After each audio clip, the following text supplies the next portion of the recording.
یه گربه انگشتر الماسو خورد. صاحب انگشتر یه شکارچی گربه رو آورد تا اونو پیدا کنه و انگشتر رو برگردونه. شکارچی که رسید دید 1000 تا گربه توی مزرعه پخش شدن و پیدا کردن اونی که انگشتر رو خورده تقریباً غیر ممکنه. ولی یهو از دور چشمش افتاد به یه گربه که تک و تنها یه گوشه نشسته، جدا از بقیه. همونو گرفت و دید این همونیه که انگشتر رو خورده.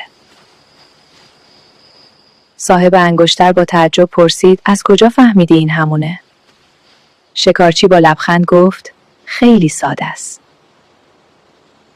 وقتی یه نادون یه دفعه چیز ارزشمندی گیرش میاد، شروع میکنه به قیافه گرفتن و خودش رو از بقیه جدا میکنه.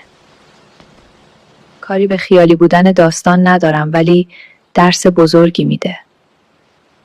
خیلی‌ها وقتی بالا میرن ریشه هاشون رو یادشون میره. آدمایی که کنارشون بودن و فراموش میکنن. نظار موفقیت تو رو متکبر کنه. ثروت واقعی طلا و پول نیست، خاکی بودن و فروتنیه. پول شاید کمی به آدم احترام بده اما فقط شخصیت خوبه که باعث میشه واقعا احترام پیدا کنی. اگه ما رو دنبال نمی کنی احتمالاً دیگه هیچ وقت ما رو نمی بینی. ولی اگه این کار رو انجام میدی تبریک میگم. تو هر روز در حال رشدی.